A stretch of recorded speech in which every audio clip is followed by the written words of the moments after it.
I've seen a lot of content posted about Lithuania from mostly foreigners, and while I have no beef with any of them, that's not cool, because there's no Lithuanian perspective on the matter, and I'll be the one to give the best one, since usually it comes from the wrong part of the country. Hi everybody, my name's Noeliukas.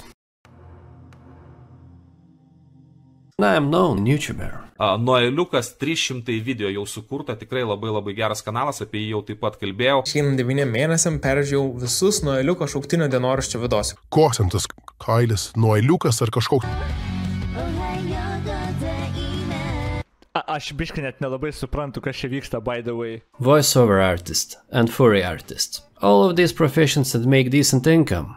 And you can work from home. I can also claim that I am professional at being Lithuanian, since I do earn my money by speaking Lithuanian language. And there are topics about being Lithuanian that I want to discuss, like English language, culture, military, salaries, gaming, Lithuanian YouTube and other things, which you will find in the description down below and in pinned comment for better navigation of this video, because there's a lot to discuss. Lithuania of today is a far cry from Lithuania I was born into.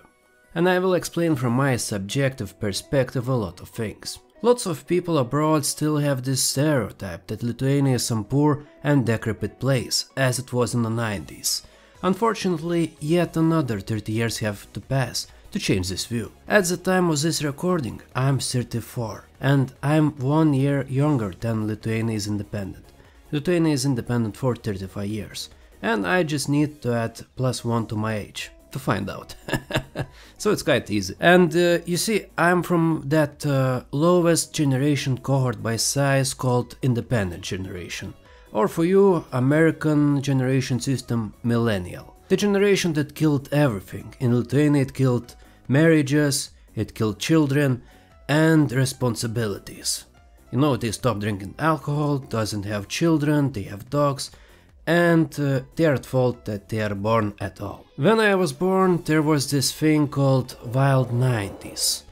In US they had something like Roaring 20s in 1920s, and you had Great Depression. Here the Great Depression happened after Soviet Union fell, and we had massive crime rates, murders in the daylight, robberies, criminal authorities, serial killers, corrupt cops, and financial pyramid schemes. In the hindsight, it's amazing how far from that we have gone. And you know, it was like a movie, where you were unpaid extra, that could die at any moment on the set. After 35 years, it's actually surprising how far Lithuania has come. And it's now a safe country with relatively stable economy, low crime rate, and we can say that Lithuania is a rich country. A lot of Lithuanians hate this word, because they don't think Lithuania is rich enough. But we as a country are in the top 40s, in the list of 200 plus countries. So there's that.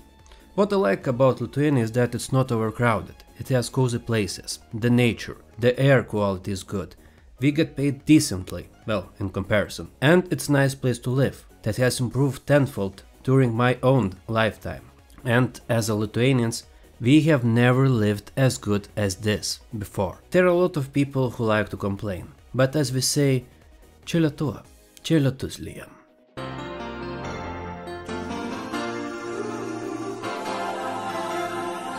In the old days, the rites of passage were marriage, going to university, and then in 2004 a new path opened. Lithuania joined the European Union, and the borders are opened. We could work in other EU countries legally, and you see, a lot of people come to more rich Western countries and earn some good money.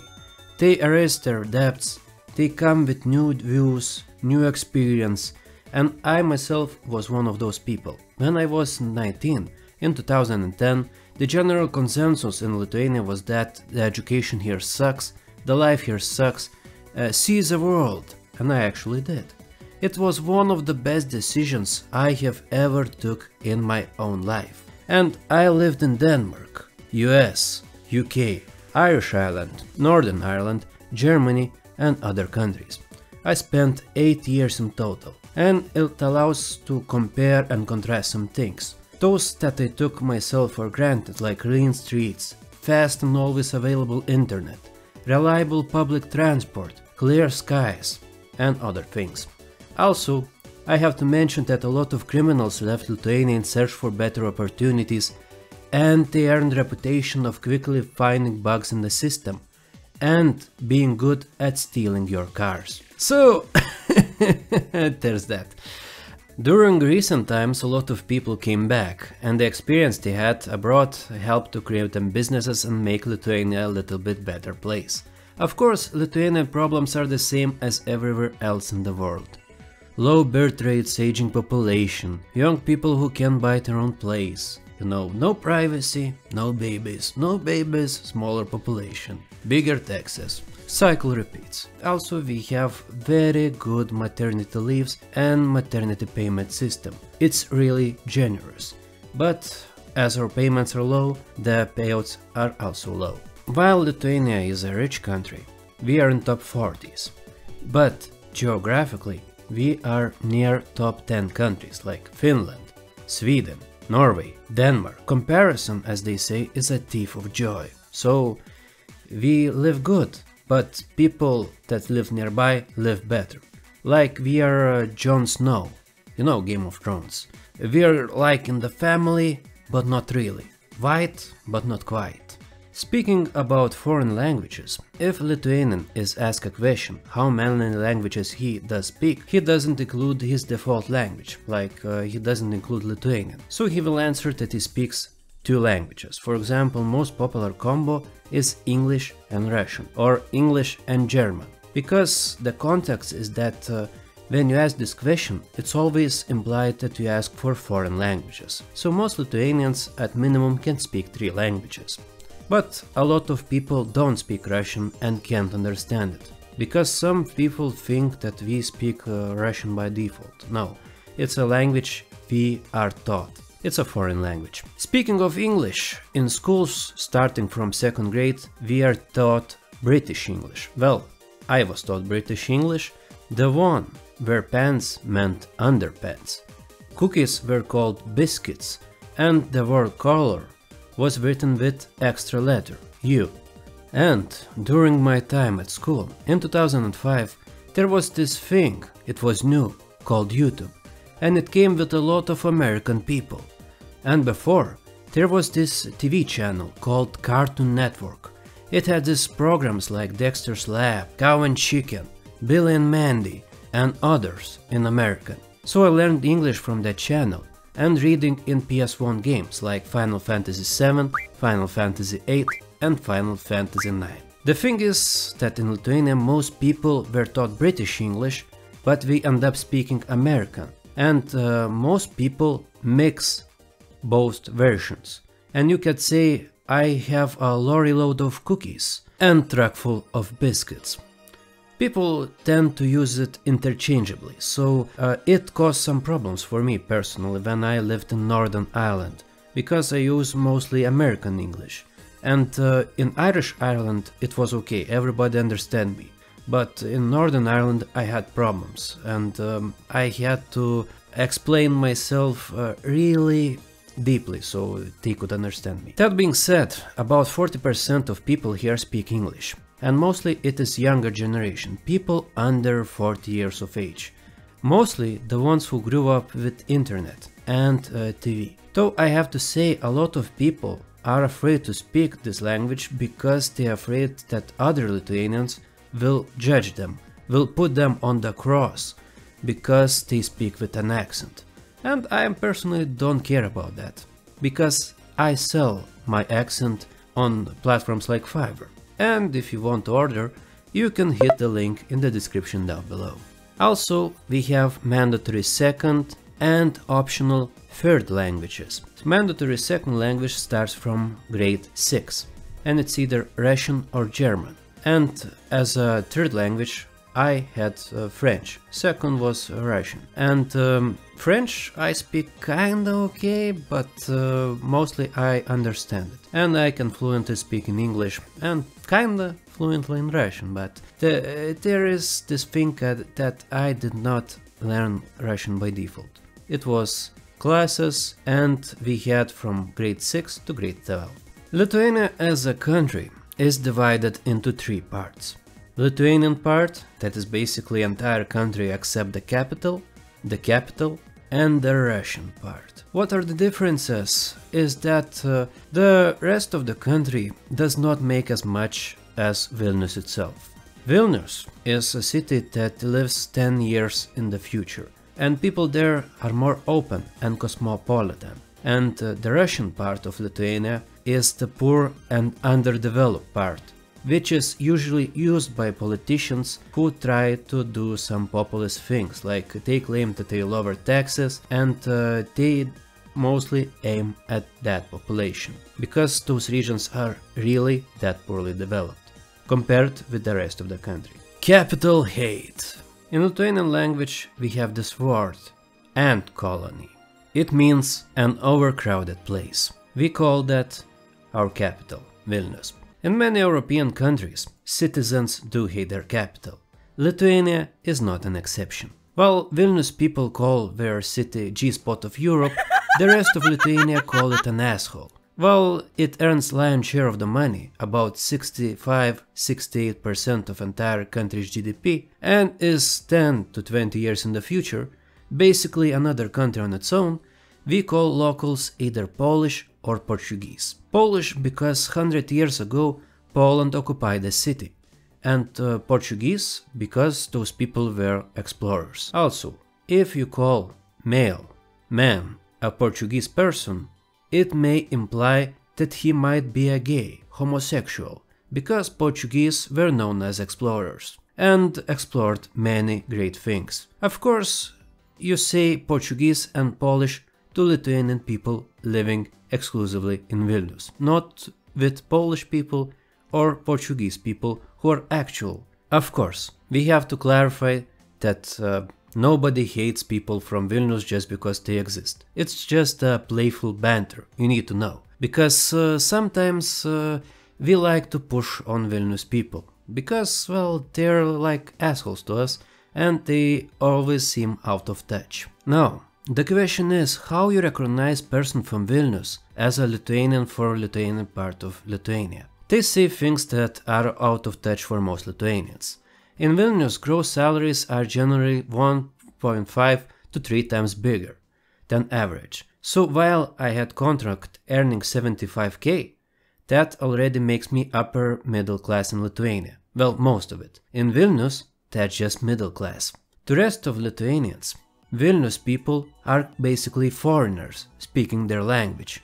Most of the time not even that. Vilnius is the largest city in the Baltics and earns most in the Baltics, so there's that. They will also complain about public transport, the most. In most cities you can get to destination in less than 20 minutes. In Vilnius there are this thing called traffic jams. They are not as common as most of Lithuania, as they are in Vilnius. Other thing, they will often mention districts by name, like that's supposed to mean something to other Lithuanians. I live in Pilaitė. Well, my man, sucks to be you. I do not know where it is. I don't even care. But to Vilnius people, that means something. People from Vilnius also speak this thing called Litglish. That is a mix of Lithuanian and English, and sometimes you have to switch to full English to actually understand what they mean. Of course, this is a common problem since a lot of people learn stuff from English sources such as Wikipedia, but do not know how to explain this thing in natural language, explain the concept in Lithuanian. But some cases, people just speak English willy-nilly and just shoot random words. For example, on TikTok I saw a woman from Vilnius, and she said something like, "Aš neturiu smegenų kapasiteto šitam." She used Lithuanized word capacity. Basically what I mean, she used English word with Lithuanian ending, when in Lithuanian language the word is talpa. Also, one word that surprises me, since it's international, that has Lithuanian transliteration and people still use English version, anglicized version in Vilnius, is about a man or a woman who cares about themselves. In Lithuanian, this word easily exposes Vilnius person. The correct pronunciation of this word is narcizas, or for woman, narcizė. Typical Vilnius version is narcisistas, and for woman, narcisistė. Even longer word, which is fucking bullshit, but people say this shit and they ruin my beautiful language. Another word that helps to narrow down where person is coming from is to destroy, the action of destruction. In Lithuanian it's pronounced sunaikinti, sunaikindavęs, sunaikinęs, sunaikinsiantis. The other way to pronounce it sounds like you want to dress everybody in Nike clothing. So there's that. We do use English a lot. Even we use it in daily colloquial language. For example, we call terminai online in Lithuania no-lifers. The word is Lithuanized to no-liferiai. Too much PC or mobile gives you this etiquette. Also, it can go both ways, because some of our phrases can be translated word by word, and it can sound like badass boasts, like the phrase that means just in case in Lithuanian can be translated as for all the evils. Dėl viso pikto. That means in case something evil happens. But word by word it is for all the evils in the world. Also, what you need to know, there's Lithuanian Multitool, which is no. 2 letters, N and U. It can mean anything depending on context. From yeah, no, to go on please, no, and well, no, and other things, no. And basically, by using this word, you can survive in Lithuania. Expressions. Lithuanians do have this default expression. It is called sad face knight, liūdnojo veido riteris. It is that default sad expression many Lithuanian men exhibit, and you will find it mostly in Lithuania. I don't know about women, so I will not speak about them, and I have to say that smiling, culturally, is reserved for actual happiness, and your family and friends. We have this expression called American smile.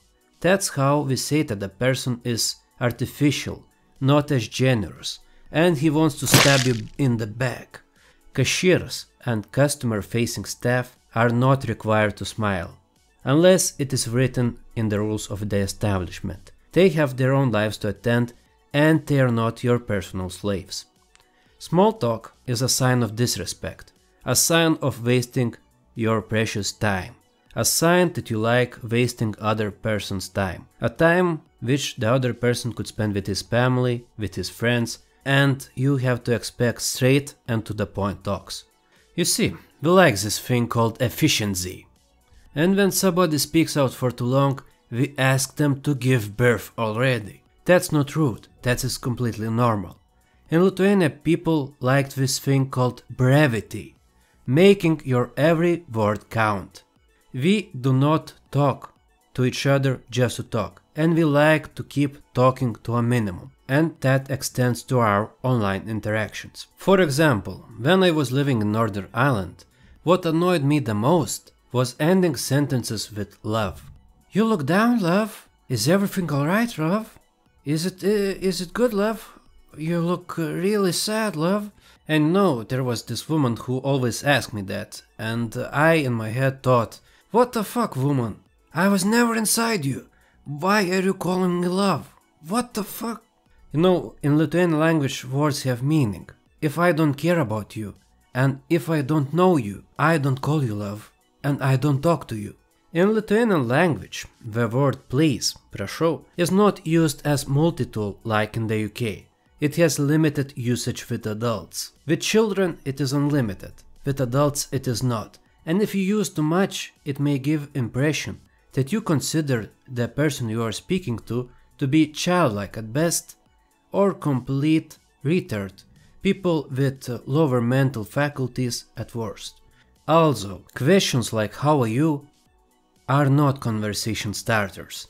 They are questions that demand real answers, like story of my life, I'm fine, thank you, I'm alive, which means okay or so-so. For older generation, it is a trigger question. Why the fuck are you interested in me? Do you want to kill me, you son of a bitch? You will get that answer. Also, what you need to know is that you don't approach people on the street just to talk to them. It's not like in America, where you could do so. That is not accepted here, and there are places and time for that.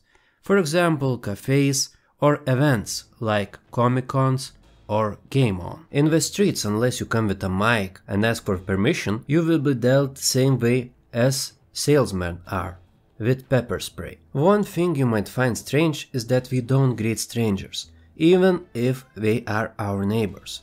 When I lived in Denmark, for example, it was weird for me when some dude just came and said "Good morning." He greeted me, and I thought to myself, who are you and why are you talking with me? We do have this trust issues. It's a historical trauma thing, and there's like a lot of unwritten rules. One of them is that for adults, it's always stranger danger, and also show action and not words. Lithuanians are decent people, and we help other people. There was this unfortunate accident where 4 American soldiers drowned in our swamp, and we tried to help to find their bodies. We also came to help their families, because Lithuanian people showed support by collecting over 200,000 for their families. 200,000 euros. We don't leave our allies and our friends behind. And you see, there is this thing that bragging rights in Lithuania are earned, they are not given. And there is this reason why a lot of Lithuanian people are more known abroad than in Lithuania. Because in Lithuania, bragging about your achievements or simply stating that you achieved something is looked down upon. And you have to achieve something extraordinary to earn that right. You've written a book? Well, you see, everybody can write a book. Even this guy called Jesus. It was shit. You know, you created a movie. Well, you see, the Latvians have received Oscar. They are first in Baltic states. And who are you? You have not received no Oscar. You suck. And you can be good. You have to be the best. There is also this thing called heroic feats, of making Lithuania famous by doing extreme tasks. It's a quick way to earn both followers and receive a huge amount of money. And for example, there were few people who done so. So you see, this guy, his name is Orimas, he did this feat where he sailed through Atlantic Ocean. And he managed to do this feat. He did not have children while doing so, and he did not endanger anybody else but himself. There was another guy, also with same name, also Orimas, and he did not achieve his feat. He had underage children and he had a wife, and he was looked at as a irresponsible person or a man-child. He was rescued by Australians. So society looks at it as endangering others. Irresponsible. Well, all this, he still has some positive karma. Recently, as of making this video, there was this investigation about a musician named Narovsky. He is known for transforming Lithuanian folk songs to EDM. Some of them are bangers. He claimed that he will run through 4,000 kilometers of Australian desert with 30-kilo backpack. Everybody who has had military training knows that feat like this is kinda hard, and Australian desert is one of those places where you could easily die. And you see, in reality, the guy hitchhiked. And he released a couple of videos where he looks like coming from sanatorium, and all bets were off.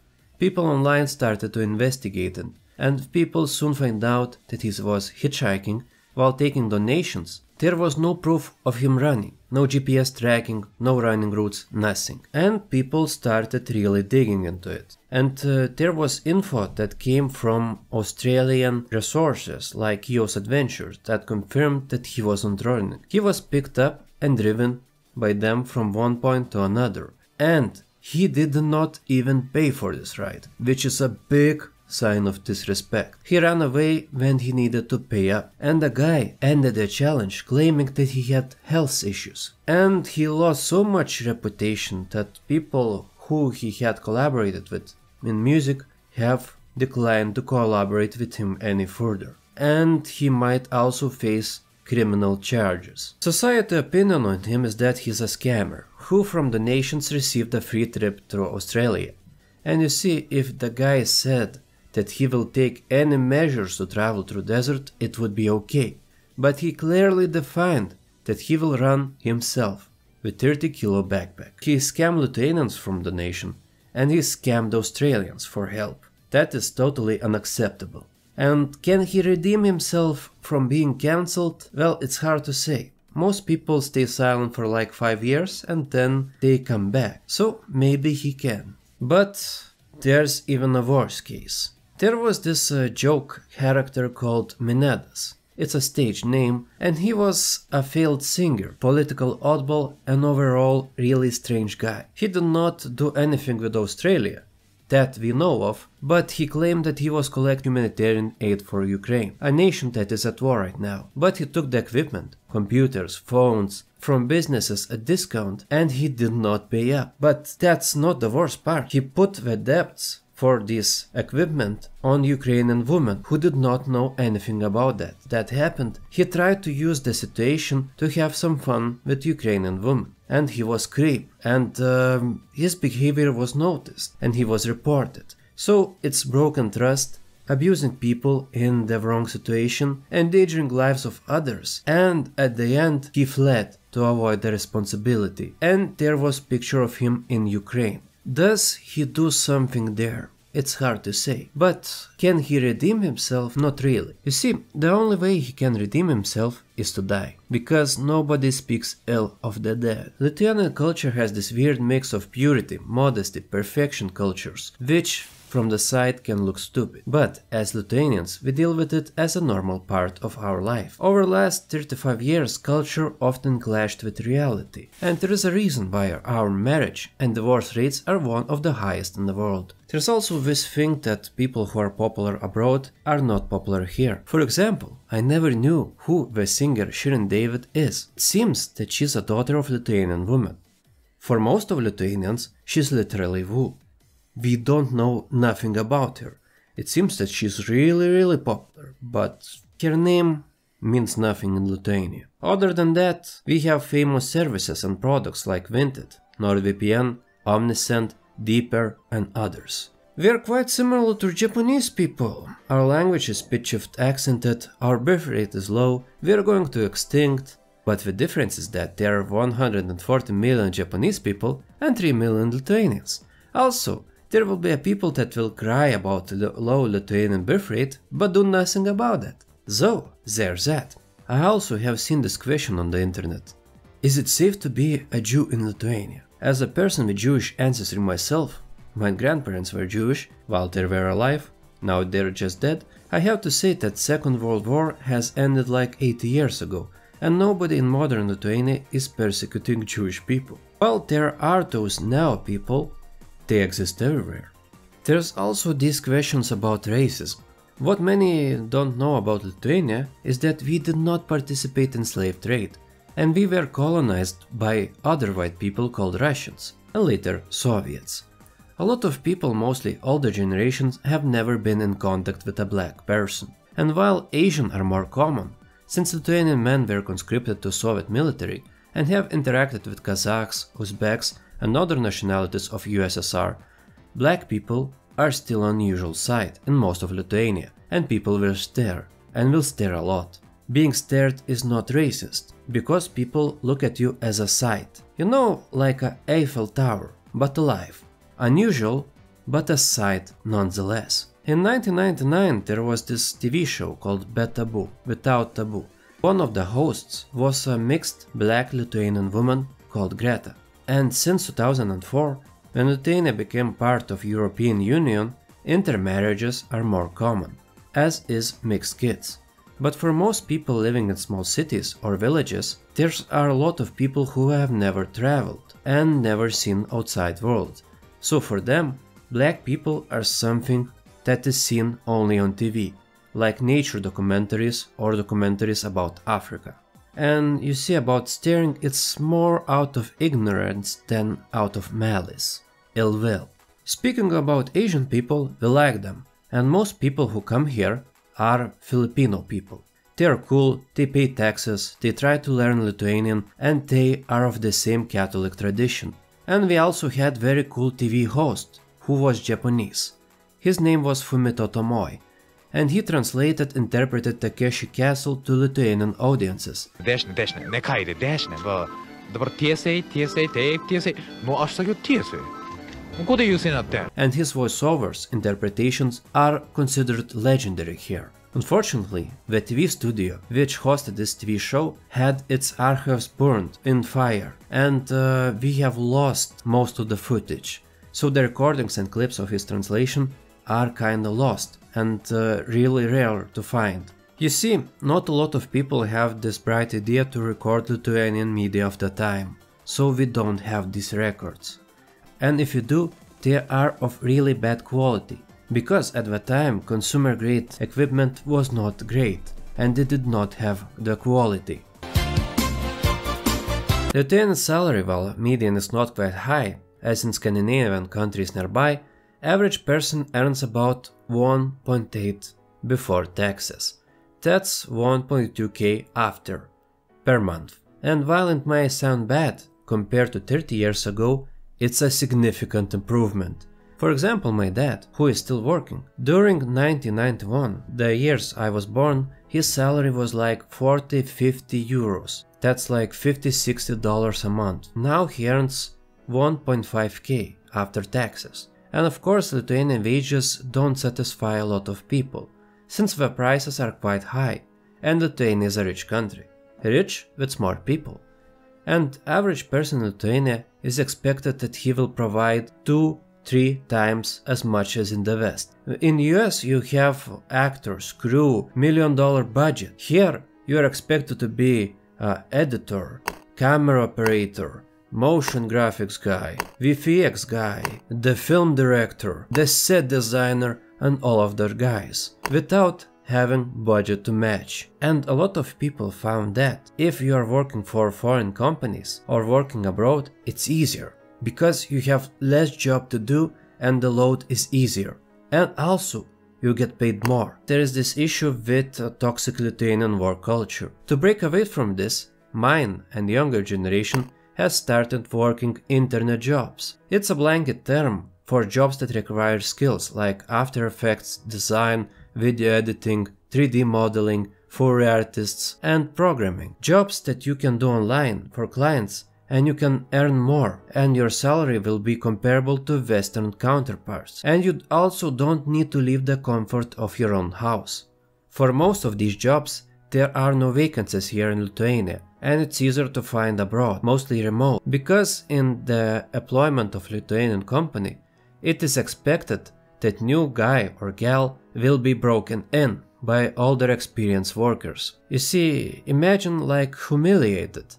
And for older workers, it's like their duty. They think that's a necessary rite of passage. Lithuanian work culture sucks. And from all places I have worked, only here I have had bad experience. For example, I have worked as independent contractor for American company, fully remote, with contract for 75k a year. By working from my own home, I had less responsibilities and was paid more than some company directors and high-paid staff are here. That being said, I had to take out individual business activity permit, and basically I have to pay taxes myself out of my own pocket, and I have no extra legal protections. The good part is that I can drop it at any time and start working normal 8 to 5 job.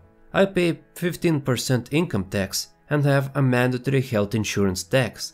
It's like 25-30% in total in taxes. Working people who have normal jobs pay 38%. The tax rate is flat, and both rich and poor pay the same percent. So a lot of people are yearning for progressive taxes, for rich people to pay more.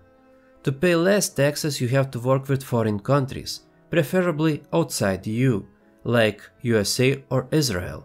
That being said, after new reforms in taxes, my class of people will start to pay more. The cost of living here is not as insane as it is in US, so there's that, and healthcare is paid by your taxes, so you cannot just go broke by going to ambulance or having your stuff fixed. Of course, since Lithuania is a little bit of conservative society side, it's liberal to Poland, but more conservative to Denmark, you have to... It is hard to explain what some new professions do, like Fourier artists. And I get looks of disbelief when I tell how much money it makes. And I get looks of disbelief when I try to explain what I actually draw. because I earn my money by drawing rodents, mostly squirrels and mouses, like Sandy Cheeks from SpongeBob and Gadget from Chip and Dale.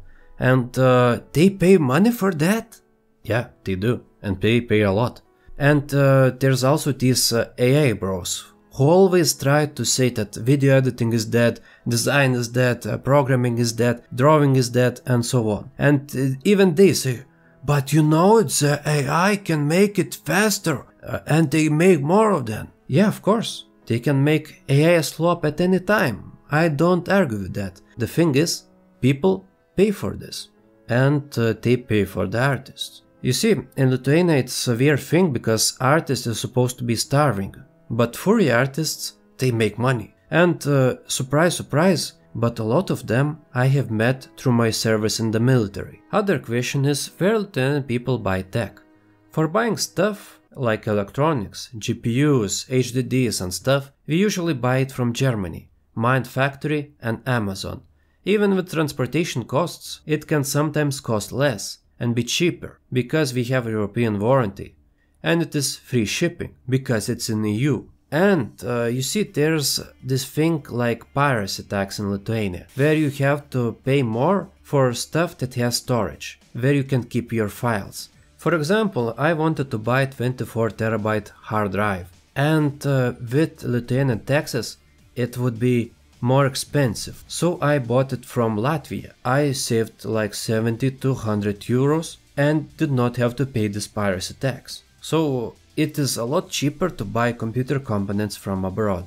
Also, there is this thing that if you want to buy stuff in Lithuania, each shop has its own loyalty programs and apps, and I strongly recommend to download them if you stay longer in the country, because you will later pay outrageous prices, or you still pay outrageous prices but now with some discount. Also, you will see this sign on the bottles, and it means that it has a deposit.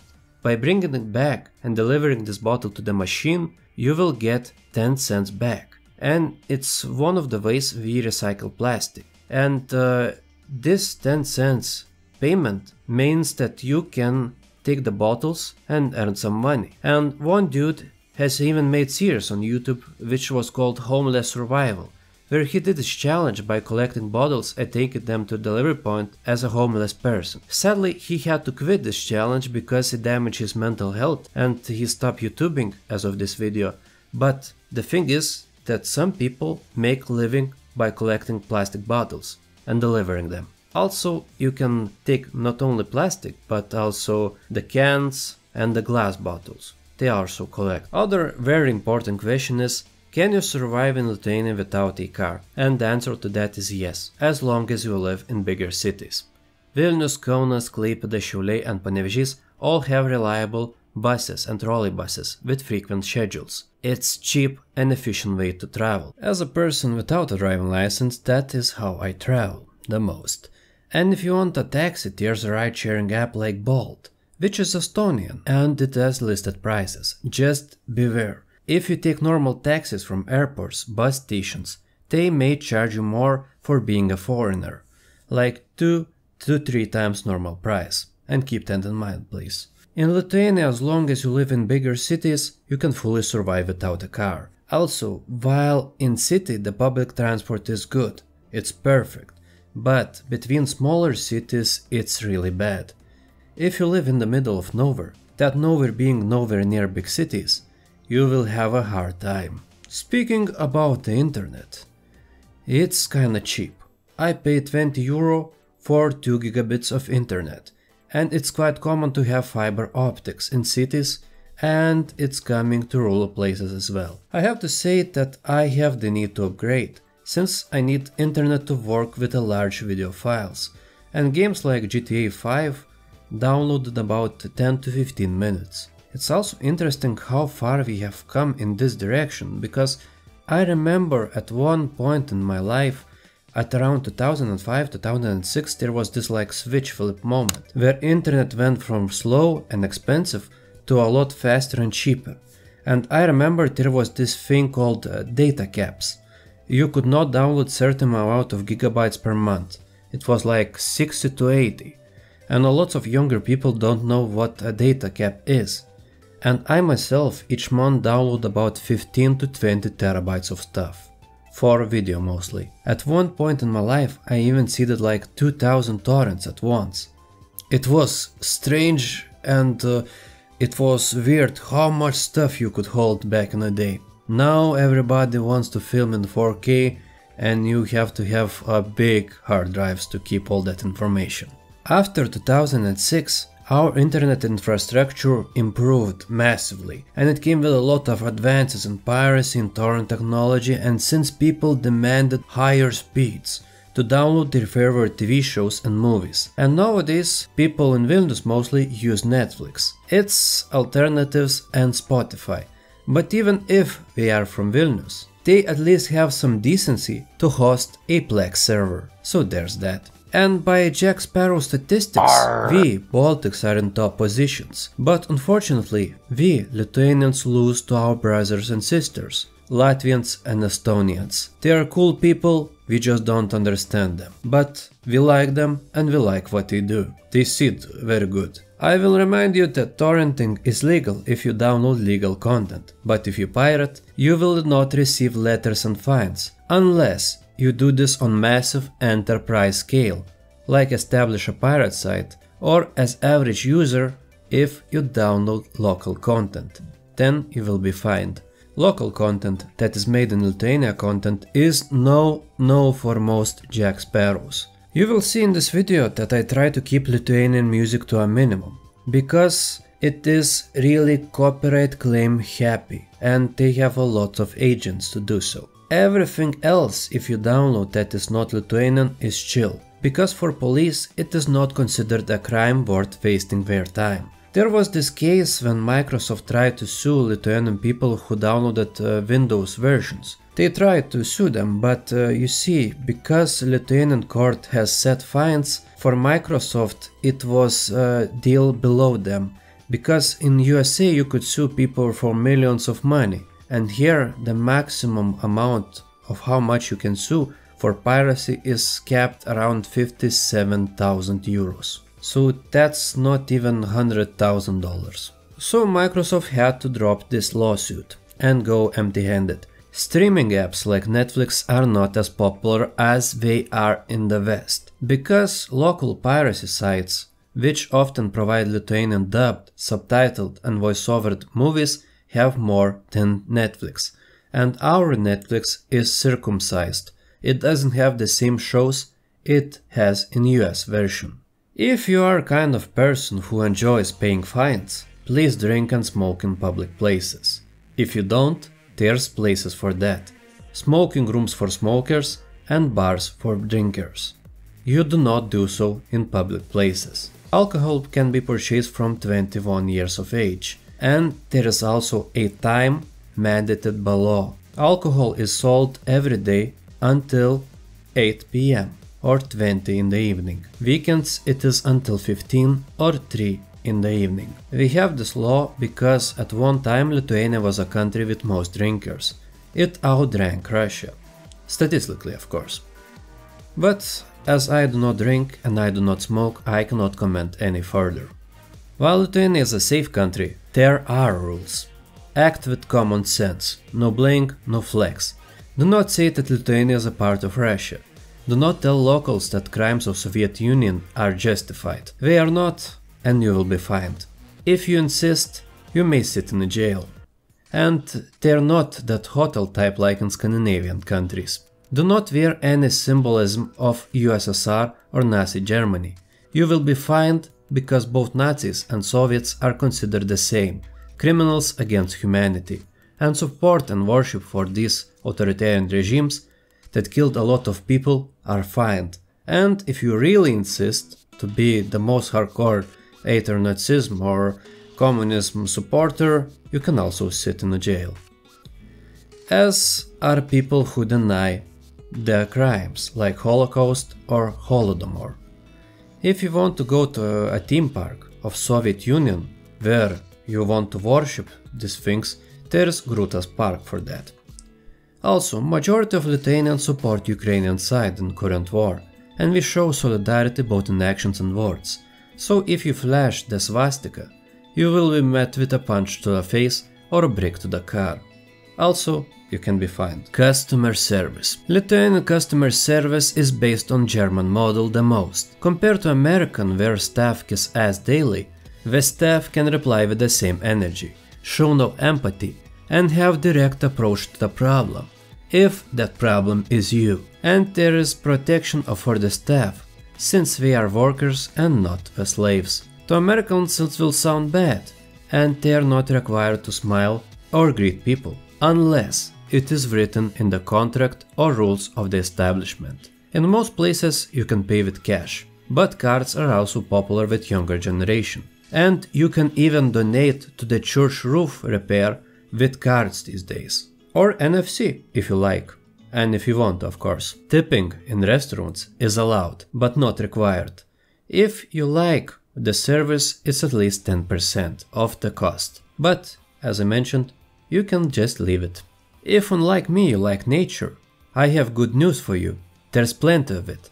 But I have to warn you, there are these little things called ticks. They can easily make you a prisoner of your own body. You don't want to fuck around and find out, so please vaccinate against encephalitis, because during summer they are everywhere, in grass, in beaches, in forests, in bushes, and be prepared and take care for yourself. If you want to walk, or well, if you want to be driven in a wheelchair, be my guest. Also, there's these things called mosquitoes. If you go to the forest, always bring a bug spray, because there will be a hell to pay if you have any allergies for that. We are fortunate enough that mosquitoes do not carry any diseases. Yet, just know, there are a lot of them, and you have to have bug spray, bug net, and all the things that keep them away if you want to camp, or if you want to go outside. Wild animals like deer are common, but attacks on humans are not. And if you see rare animals like wolves and bears, do not touch them and do not approach them. You keep your distance, they keep their distance. And I have to say that there is also this thing that if you dislike heat, do not go to Lithuania in summer.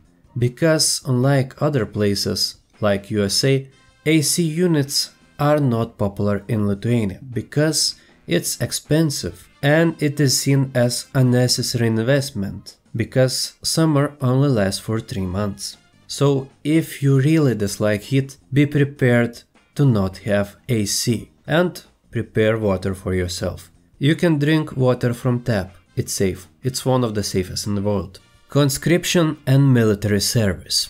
Military, like police, is a highly respected organization here, and for some Lithuanians it is seen as a social lift. It provides opportunities to learn new stuff, to study, and to achieve stable and relatively good by Lithuanian standards income. I have served in Lithuanian military, both as volunteer and as a professional soldier. Let's start from the conscription.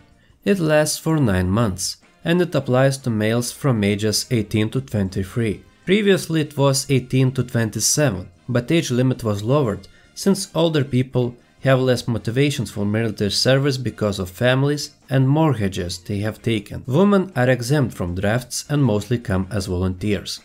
If you want to register as volunteer conscript, you can do at any time.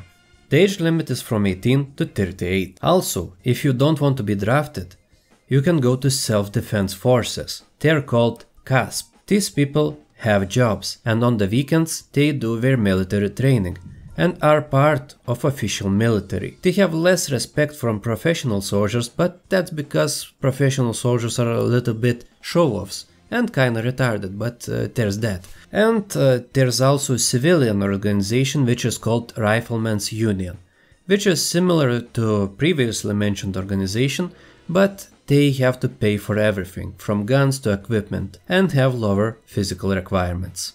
While Lithuanian gun laws are one of the most liberal in Europe, guns are not really common, and most people spend majority of their lives without ever firing a shot. I was 27 when I fired my first weapon. It was assault rifle G36. It's a 5.56 assault rifle, and I've served in the nest of spies and rejects of Lithuanian military called the Air Force. I was airman. I shot 600 rounds with G36 200 rounds with FN Mag, which is called 240 Bravo in American, and also 20 shots with Scar Heavy. So I have fired about 820 shots in total during my conscript service. And at one time we had air training, where we had to go full auto on targets 300 meters away. 10 magazines, fully loaded with, which we had to load ourselves, fully loaded with 30 rounds, and we had to unload those mags on balloons at 300 meters away. So basically you had G36, you loaded the magazine, you aimed, and you go full auto with the assault rifle and try to shoot down the balloon. And it was kind of fun experience. And we didn't have more times where we could go full auto with G36, but it was kind of fun. After my time as a conscript, I made a review of my service, which got popular pretty fast and is still watched to this day, even though almost 6 years have passed. And that's what you call evergreen content in Lithuania. And you can find it on YouTube. It's called Conscript's Diary. It has Lithuanian dub with English subs. Though I have to say that the military did not like my videos that much, and I was officially labeled as a foreign intelligence agent. To be specific, American one. And truth to be told, I have received offers from US Air Force, though I did not pursue them. Because of that serious there were rumors that I sit in jail or have received fines. I have to say, I did not. Professional service in Lithuanian military has contracts. It ranges from 2, 4, 6 and more years, with evaluation period of 6 months. It is like 9 to 5 job, and it has less restriction and it's more free than conscript service, but it's still military. Currently, FPV drone operators are in high demand, and the military needs them, and offers very good contracts. So if you want to join Lithuanian military and you operate drones, please, they are waiting for you. Now speaking of American habits I know the traditional American way of heating the water, cup and microwave. I also eat my chips with chopsticks, which I learned in USA from my Chinese girlfriend I had at the time. And you know, it's weird at first, but you'll learn it with time. I also do lean at everything and have water bottle ready, and I also dislike loud noises. Most people think about religion this way. Big time, major league bullshit. The only true religion in Lithuania is basketball. There is nothing else like that. In Lithuania, church and state are separate, but church does try to interfere in the government, and mostly it fails, thankfully. You see, Lithuania is a secular country, where majority claim to be Catholics, but only does it out of tradition, and only appear in church only to marry, baptize children, or for funerals. Only 5 to 10% attend church regularly, and as a non-believer, I think it's a good thing that it is that way. We are not Poland, where church has absolute power. Lithuania is a secular country first, which you might find surprising. There's also these things in Lithuania that I don't understand as a Lithuanian person. The game of good host and good guest, where the good guest has to refuse all advances and all offers of food that is being offered, and good host that has to stuff him in. And this practice is common with older generation of people. And there's also this thing called hatred for migrants. Hate for Lithuanian people by other Lithuanian people, because those people who have moved abroad are started to coming back, and they face some discrimination or hatred because they lived abroad and their views are significantly different from the rest of the country. There is the sentiment that they give up on the Lithuania, and now, since we started living better, they want to come back and take away that wealth. Some of them inhibit flashy or un-Lithuanian behavior, like flexing expensive cars or clothes. You see, Japanese language has this saying that if a nail sticks out, it needs to be hammered back down. Lithuanian culture does the same. Unlike Japanese, we are direct people though, and we will call people out if you think they are strange. For example, if you don't consume alcohol, are single at a certain age, don't have a car license, kids, and other things.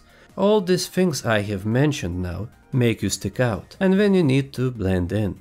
Boasting is not really liked.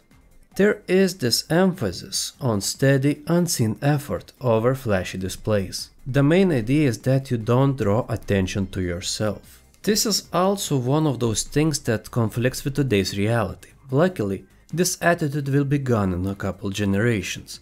Gaming. Back in early 2000s we had computer rooms where you could play with consoles and PCs for money, because having a computer or a console was not commonplace during that time. And in 2008 and 2009 many of them were closed, because they sold pirated game copies and burned them down to CDs or DVDs. And as authorities enforced stricter copyright laws, they had to pay fines, and had to close as a result. In 2003 or 4 there was a massive tax break for buying a computer, so a lot of my classmates' parents bought them their first PCs. And that's how also I got my first PC too.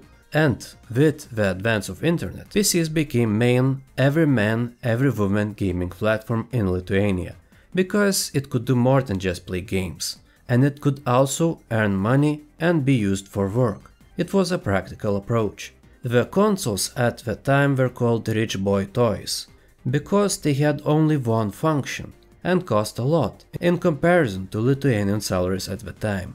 Now console gaming is more popular, but you have to note that PlayStation needs a foreign account, because PlayStation does not consider Baltic countries to be their own region, and we don't have it. Thankfully for us, they have removed PSN requirement on Steam. Now we can buy games like Last of Us Part 2 on Steam, because for some reason they did not want our money.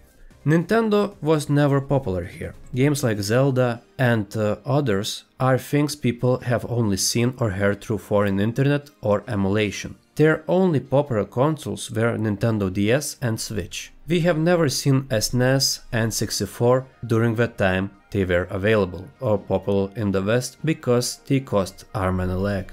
Still, majority of people game on the PC. And games like Heroes 3, Hard Truck 2, which can be replaced with its successor made by the same company, Euro Truck Simulator 2, and San Andreas or any other GTA series game are the holy trinity of gaming in Lithuania. Since PC is and was main platform, a lot of people remember the classic RTS like Corsairs, in English it's called Sea Dogs or Pirates of the Caribbean, Stronghold, Stronghold Crusader, Stronghold Crusader Extreme, Heroes 2, 3, 4, 5 and even 6. And if you want to know more about PC gaming, you have to ask Lithuanian this information, because we really like PC gaming.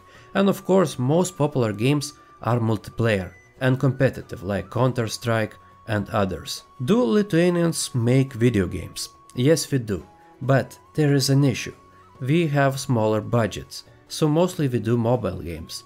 And of biggest successes for PC and console is game Human Fall Flat. It sold more than 50 million copies worldwide, and it's one of the most successful games ever. Like, it's in the same place as Call of Duty Modern Warfare, and it really is huge. So, you know, second game by comparison doesn't even get close to this success. It's still successful, but it's nowhere near close. Lithuanian TikTok is a weird place. You have people eating their own shit, and Lithuanian YouTube are mostly podcasts where 2 or more people speak random stuff for 3 or more hours, with minimal edits. Most popular Lithuanian speaking channel has 404,000 subs. That is number 1. He has insane quality videos. And second guy is a guy I know, Paulius Amoška. He is a really good YouTuber, but they are more exception than the rule. TikTok compared to YouTube is another level of insanity. Couple of people became celebrities after doing BJ in public photo booth. And there is a guy who, well, as I mentioned, eats his poo-poo. And there's crazy vatniks who dislike living in Lithuania but also do not want to be deported. While at the making of this video, you can earn money on YouTube for content. And in Lithuania you can earn on TikTok only through live. So content on TikTok is crazier, and the madness begins on the live streams. Lithuania is and was first country where people killed themselves on TikTok livestream. Stuff that goes on Lithuanian TikTok is usually not allowed on YouTube. And a lot of Lithuanians like me do content in Lithuanian. That's because they think they speak just a little bit. And in reality are mostly afraid of their English accent and being judged for it. And the situation between Lithuanian TikTok and Lithuanian YouTube is like this.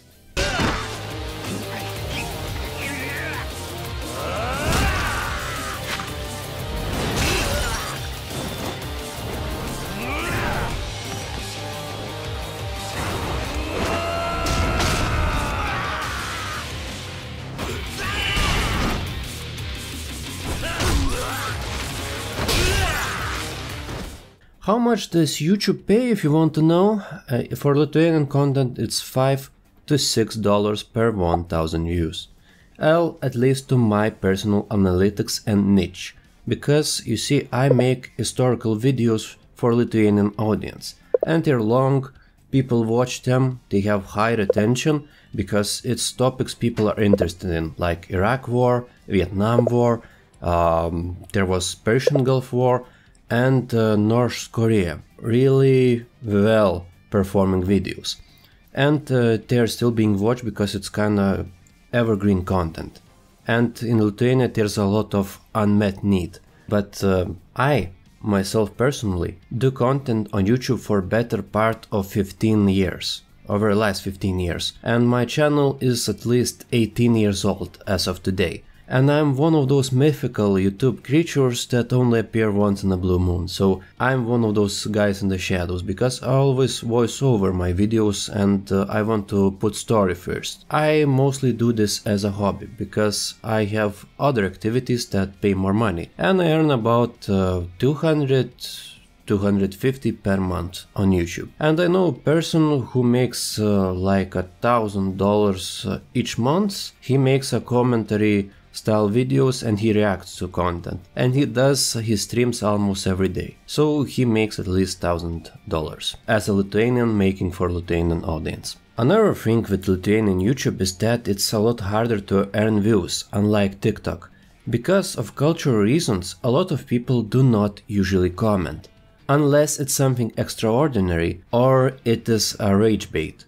People are very angry at the topic. Lithuanian YouTube is also kinda fragmented, because in the world itself there's only about 5 million Lithuanian speakers, and to find other Lithuanians is kinda hard, because Lithuanians are not usually recommended to other Lithuanians, and it's kinda weird. So if you want to make money and do really well, you have to do content in English, understandably. And as myself, I do this mostly as a hobby. And those who do content in English, like Shay, A Friend, Dovydas, Skillful LTU and others, have noticeably bigger subbases and actually can live from the content they make. While I'm from the same city as A Friend, I do not personally know him, because a lot of people ask this information, so I just confirm I do not know this person. But he's a great YouTuber from our city. You see, power scale is a lot different between world YouTube and Lithuanian YouTube. In Lithuania, huge YouTube channels have 100,000 and more subscribers. Large channels have from 50 to 100,000. And medium are everything from 15 until 50,000 subscribers. Small channels are 10,000 and below. And I have to mention that SocialBlade is not very reliable when speaking about Lithuania, because there is a website called YTopLT, which shows stats of actual Lithuanian YouTubers and Lithuanian YouTubers that do content in English, because SocialBlade always shows that at the top of the ranking are Russian channels, who came to Lithuania after 2020, so that they could escape Putin's regime and do their content more freely. And Russian channels have more subscribers, and they have bigger population, 140 million in total. You see, they're not Lithuanians, but they are registered in Lithuania, and SocialBlade shows all of that. so we use voiceovers to find actual Lithuanian channels.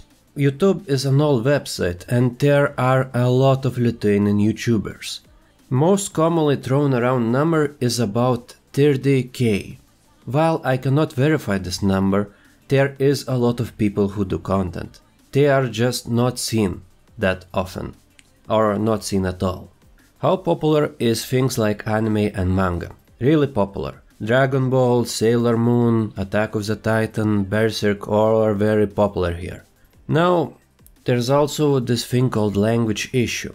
There is a lot of Russian people who after living about 30 years do not speak even a lick of Lithuanian language. They cannot say that my name is, I do this, hello and stuff like that. And they justify it in their colonial thinking that we were colony of the Soviet Union or Russian Empire, and they do not need to speak Lithuanian even on basic level, because our language is like dog language or something like that. And I understand that Ukrainian refugees that are fleeing from war zone may not be the fastest learners, but we are talking about people who are living for 30 years in peace and there's no excuse not to learn the language. And you see, this angers a lot of Lithuanian people. Sign of disrespect. Historically, our language was banned by Russians. In Tsar times, they tried to eliminate any semblance of Lithuanian culture, and they were really keen to destroying it. So we have these people called book smugglers. People who smuggled books written in Lithuanian script between Prussia and Tsar Russia. And it's a crazy story. But for 40 years, written language in Lithuanian was banned. They needed to write Lithuanian words in Cyrillic script. And these people with heavy bags took the books and transferred them to Lithuania. And for that they were punished, exiled to Siberia, and have risked their lives, our well-being, or their family's well-being, so they sacrificed a lot, and we respect that sacrifice. There is a Lithuanian company that is planning to release a game about that, because it's really unique feat that we Lithuanians had to do for 40 years. You see, we Lithuanians tried so hard, so Lithuanian language still exists. It was not like Irish language, which was destroyed by British. We managed to save our language by having a lot of sacrifices. And you see, Russian Empire did not like that. At least we were not Muslims, because there was this group called Circassians, which Russians exterminated, because they were far away and they were not people for them. We don't hate Russian language or random Russian people for existing. You know, if a person exists in Spassk, Dalny or Vladivostok or somewhere else, we don't care as much as they don't care about us. They live their lives, we live our lives. If people come to our land and live for 30 years, I think it's reasonable to expect that they learn to say at least basics of Lithuanian language. We're not asking to forget Russian or something like that. You know, when I go to UK, I speak English. When I go to Spain, I try to speak Spanish. You know, in Rome, act as Romans. Of course, since we were occupied by Russian Empire and Soviet Union, our language received a lot of loanwords. For example, one way to say pistol is pushka, like cannon in Russian, or Pushkin, like a Russian poet. We also use a lot of Russian curse words, because Lithuanian curse words are long and unwieldy. We have some very cool ones, like may you have a stroke while shitting. You see, with Russian curse words you can go like a machine gun, you can just drop it in every word, every sentence, everywhere. Younger generation mix both Russian and English curse words together. So you will hear something like fucking bullshit, blad, or something like that. Movies and TV. While Lithuania has local TV production, they are of lower budget, and usually you will see the same 5 guys and gals in every show and movie. Also, there is quality issue with some recent Lithuanian movies. And while some movies are really great, they define the vibes of the times, like Petina Chronicles, Southern Chronicles, and it was really good movie, surprisingly. A lot of them are of abysmal quality, and there is no in between. Like, there's great and there's abysmal, and there's no average. In most cinemas, you will see movies in their original language, with Lithuanian subtitles, unless it is a movie for children. then it will be fully dubbed to Lithuanian language. And most movies and TV shows I was overed like this. So one guy is doing all voices for Simpsons family, and this guy is really known as an actor and as a performer, and he is most known for Simpsons, and he does voiceover all voices in Lithuanian language. We are not America, where you have voice actor for every character. Usually there is voice for woman and voice for a man, 2 voices, or sometimes just one male narrator who does every character. What countries do Lithuania like and support? First of all, it's Iceland, number 1, because it was first country to recognize our country's independence. Denmark, because it is a cool country and it was second. Finland, because of Winter War, where they stood against the Soviets. Poland, because we have common history and they are partners. They did some weird things 100 years ago, but we have forgiven them for that. Because, like Poland, we had received a lot during Second World War, and we understand the pain they received. Latvia and Estonia, because they are our neighbors, our brothers and cousins, and we like them. While Estonia likes to be the cool guy, it makes cool stuff like Bolt and Skype, but Skype is dead, and we have to rub it in, you know. USA. While some people dislike Trump as a president, USA is a great ally. And we like our partners, and they're one of the best. And as a person who lived in USA, I find it to be a really great country. Ukraine. And there are flags of Ukraine everywhere. We had lots of campaigns for drones for equipment to Ukrainians, and we show a signs of solidarity. Because we celebrate each death of Russian soldiers, and there's a good channel called Madyar that shows success of Ukrainian drones. And what I can say that each Russian soldier that is dead over there is one less soldier that is coming over here. And we in Lithuania really support their fight for independence. And if you want to support too, you can help organizations like Blue Yellow, Sign My Rocket and other services. And I have sent money myself for drones, and they send me videos where they show Russian soldiers burning to a crisp. So my money is well spent and reached the target. The Lithuanian military also supports with ammo, and we have sent howitzers and some drones. And you see, for Lithuania, every country that is fighting against Russian imperialism is a good country and is our friend. Enemy of my enemy is my friend. You might ask, why there is so much bad blood with Russia? You know, why are you celebrating that their soldiers are dying, being maimed, becoming some of ours, like people without arms and legs? Because you see, Russia did a lot of bad things over the last 200 years to Lithuania. And let's begin with that they also spend a lot of money on marketing now. To say that Lithuania and Baltics in general are failed states, Russia's provinces, dogs of the West and other terms. They give us so much attention to us. They claim we're not that important, but they speak about us all the fucking time. And they spread these weird messages, for example, that you clean toilets in the West. It's weird because everybody who has a toilet cleans it, you know. There's this thing called Harpic. You use it from time to time, you know, to make it clean. You know, it's weird. And also, we're not Asmongold, you know, we have some cleanliness.